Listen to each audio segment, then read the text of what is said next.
ये कहानी कमला की है। कमला के पति को गुजरे 2 साल बीत गए थे। कमला की एक बेटी थी जिसका नाम था पीहू, जो बहुत ही होशियार थी। कमला अपनी बेटी पीहू के साथ एक किराए के घर पर रहती थी। कमला एक होटल में छोले भटूरे बनाने का काम करती थी और अपनी बच्ची का पालन पोषण करती थी।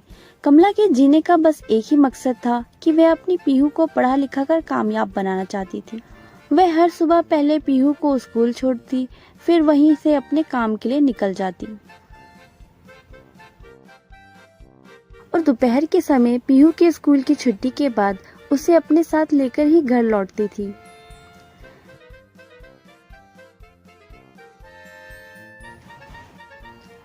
कमला बहुत ही स्वादिष्ट छोले भटूरे बनाती थी।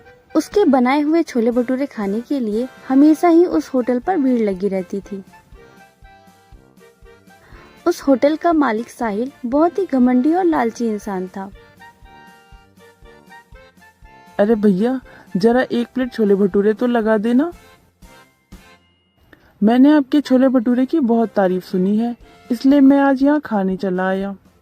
मेरे दोस्त कहते हैं कि आपके यहाँ बहुत ही लजीज छोले भटूरे मिलते हैं। ऐसा स्वाद पूरे रामगढ़ में किसी के छोले भटूरे में नहीं आता जो आपके छोले भटूरे में आता है। आखिर ऐसा क्या डालते हो तुम जो लोग तुम्हारे छोले भटूरे की इतनी तारीफ करते हैं? भैया, ये तो आपको यहाँ के छोले भटूरे खाने के बाद ही पता चलेगा। ऐसे छोले भटूरे खाने के बाद आहा, क्या स्वाद है, मजा ही आ गया। सच ही कहते हैं मेरे दोस्त, ऐसा स्वाद तो पूरे रामगढ़ के छोले भटूरे में कहीं नहीं मिलेगा जो आपके यहाँ के छोले भटूरे में है। ऐसे वो ग्राहक साहिल के छोले भटूरे की खूब तारीफ करके वहां से चला जाता है और इसी तरह जो भी साहिल की दुकान पर छोले भटूरे खाने आता वह उसके छोले भटूरे की खूब तारीफ करता। इसी तरह साहिल का धंधा काफी अच्छा खासा चल रहा था। कमला अपने छोले भटूरे का काम खत्म करके दोपहर के समय पीहू को स्कूल से घर लेकर आती है। माँ, अब मैं 8वीं क्लास में चली गई हूँ। स्कूल की टीचर ने मुझसे 8वीं क्लास की फीस और नई बुक के लिए पैसे मांगे हैं। अच्छा, कितने रुपए देना है? माँ, टीचर ने मुझे 1100 रुपए लाने को कहा है। अच्छा ठीक है, कल जब तुम स्कूल जाओगी तो मैं तुम्हें दे दूंगी। अब तुम जाओ, हाथ मुंह धो के आओ, मैं तुम्हारे लिए खाना लगा देती हूँ। ऐसे ही अगले दिन कमला पीहू को स्कूल छोड़कर काम पर चली जाती है और वहाँ पर अपने मालिक साहिल से कहती है, मालिक, 1.5 साल से मैं आपके यहाँ काम कर रही हूँ। कृपा करके इस साल मेरी तनख्वाह बढ़ा दीजिए तो आपकी बहुत मेहरबानी होगी। अरे तुम ऐसा क्या काम कर रही हो जो तुम्हारी तनख्वाह बढ़ा दूं? एक छोले भटूरे ही तो बनाती हो और जितने पैसे मैं तुम्हें देता हूँ वह काफी है। तुम्हें इसी तनख्वाह में काम करना है तो करो, वरना यहाँ से जा सकती हो। तुम यहाँ काम नहीं करोगी तो भी मुझे कोई फर्क नहीं पड़ेगा। मैं किसी और छोले भटूरे बनाने वाले को यहाँ रख लूंगा। मेरे होटल का वैसे भी बहुत नाम है। तुम्हारे यहाँ रहने ना रहने से मुझे कोई फर्क नहीं पड़ेगा। पर मालिक, मेरी बात तो सुनिए। परवर कुछ नहीं, काम करना है तो करो वरना छोड़ दो।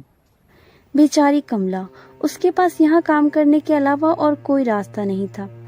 वह चुपचाप अपने छोले भटूरों का काम खत्म करके घर जा रही होती है कि तभी कमला को पीहू के स्कूल से कॉल आता है। पीहू की तबीयत बहुत खराब हो गई है, आप उसे घर ले जाएं। कमला पीहू को अस्पताल लेकर आती है। इस पर डॉक्टर उसे बताते हैं, पीहू ने जरूर रात में कुछ बासी खाना खाया होगा जिसकी वजह से इसके पेट में दर्द हो रहा है। तुम्हें मैं कुछ दवाइयाँ लिख के दे रहा हूँ, इसे टाइम पर खिला देना। 2-3 दिन में ही ये ठीक हो जाएगी। कमला पीहू को लेकर घर आ जाती है और पीहू की देखभाल करने लगती है। इस दौरान मैं काम पर भी नहीं जा पाती। 3 दिन बाद पीहू बिल्कुल ठीक हो जाती है और कमला उसे स्कूल छोड़कर काम पर चली जाती है।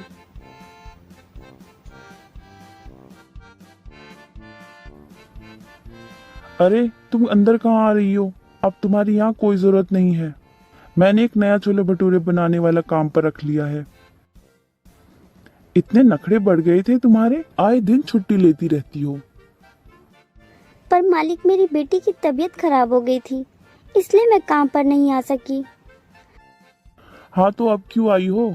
जाओ ना अपनी बेटी की देखभाल करो। यहाँ क्या करने आई हो? अब तुम्हारे लिए यहाँ कोई काम नहीं है, तुम यहाँ से चली जाओ। कमला उदास होकर घर आ जाती है। तभी घर पर मकान का मालिक किराया लेने आ जाता है। अरे कमला, लाओ जल्दी से मुझे इस महीने का किराया दे दो, मुझे और घरों पर भी किराया लेने जाना है। भैया, इस महीने मेरे पास किराया देने के लिए पैसे नहीं हैं। पैसे नहीं है तो यहाँ क्या कर रही हो? अपना सामान उठाओ और यहाँ से निकलो। भैया भैया मुझे बस कुछ दिन की मोहलत दे दीजिए, मैं आपका किराया दे दूंगी। अच्छा ठीक है, मैं 1 हफ्ते बाद दोबारा आऊंगा, तब तक तुम पैसे का जुगाड़ कर लेना। और हाँ, अगर ना दे पाओ तो उसी समय अपना बोरिया बिस्तर बांधकर यहाँ से निकल जाना। ऐसा कहकर मकान का मालिक वहां से चला जाता है। मकान मालिक की धमकी से विमला बहुत ज्यादा परेशान हो जाती है। हे भगवान, अब मैं क्या करूंगी? मालिक ने तो इस महीने की तनख्वाह भी नहीं दी है। बिना पैसों के मैं घर कैसे चलाऊंगी? और ऊपर से इस घर का किराया, कहाँ से लाऊंगी मैं इतने सारे पैसे? मुझे कहीं ना कहीं तो काम करना ही होगा। ऐसा सोचकर कमला काम की तलाश में चली जाती है। बहुत ढूंढने के बाद उसे एक घर में खाना बनाना और साफ सफाई का काम मिल जाता है। उस घर की मालकिन का स्वभाव बहुत ही अच्छा था। जब कमला उसके घर काम मांगने आई तो उसने कमला की तकलीफ को देखते हुए उसे तुरंत काम पर रख लिया था। कमला बहुत ही स्वादिष्ट खाना बनाती थी। उसे हर तरह के व्यंजन बनाने आते थे और कमला अपनी मालकिन के लिए बहुत ही स्वादिष्ट खाना बनाती है। जब मालकिन कमला द्वारा बनाए हुए खाने को खाती है,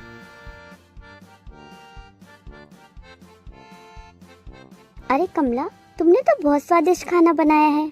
तुम तो मुझसे भी ज्यादा स्वादिष्ट खाना बनाती हो। तुम्हारे हाथ में तो जादू है। आखिर इतना स्वादिष्ट खाना बनाने के पीछे का क्या राज है, तुम मुझे नहीं बताओगी? जी मालकिन, कुछ खास नहीं। वो पहले मैं एक होटल में काम करती थी, तो वहाँ हर तरह के व्यंजन बनाए जाते थे, इसलिए मुझे ये सब आता है।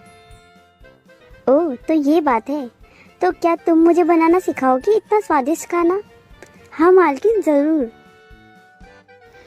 इसी तरह कमला और मालकिन के बीच एक अच्छी दोस्ती हो जाती है। अब कमला मालकिन से कुछ पैसे एडवांस में लेकर मकान मालिक को घर का किराया दे देती है। और अब इसी तरह कमला रोज अपनी बेटी को स्कूल छोड़कर अपनी मालकिन के यहाँ काम पर चली जाती है और वहाँ का सारा कामकाज करके दोपहर में स्कूल की छुट्टी के समय पीहू को स्कूल से घर लेकर आती है। एक दिन कमला पीहू को स्कूल छोड़कर काम पर आती है। तभी मालकिन उससे कहती है, कमला, ये देख क्या है? ये क्या है मालकिन? अरे ये कुकिंग कंपटीशन है। ये क्या होता है मालकिन? इसमें खाना बनाने की प्रतियोगिता होती है और जो भी ये जीतेगा उसे 1 लाख रुपए इनाम मिलेंगे। ये तेरे लिए बहुत अच्छा मौका है। तू तो बहुत स्वादिष्ट खाना बनाती है। मुझे पूरा यकीन है तू अगर इसमें हिस्सा लेगी तो जरूर जीतेगी। कमला मालकिन की बात से प्रभावित होकर उस कुकिंग कंपटीशन में हिस्सा लेती है और बहुत ही स्वादिष्ट छोले भटूरे बनाती है। कमला के छोले भटूरे की खुशबू लोगों का ध्यान उसकी ओर खींच रही थी। जब जज कमला के हाथों के बने छोले भटूरे खाते हैं तो वह उससे बहुत प्रभावित होते हैं। उन्हें कमला के हाथों द्वारा बने हुए छोले भटूरे बहुत ही पसंद आते हैं और इस तरह कमला उस कंपटीशन को जीत जाती है। मुबारक हो कमला जी, आपने ये कंपटीशन जीत लिया है। आपको मिलते हैं पूरे 1 लाख रुपए का चेक। ये देखकर कमला बहुत खुश हो जाती है। उसे ये सब एक सपना सा लगता है, पर ये सपना नहीं, सच था। कंपटीशन में जीते हुए पैसों से कमला एक छोले भटूरे का स्टॉल डालती है।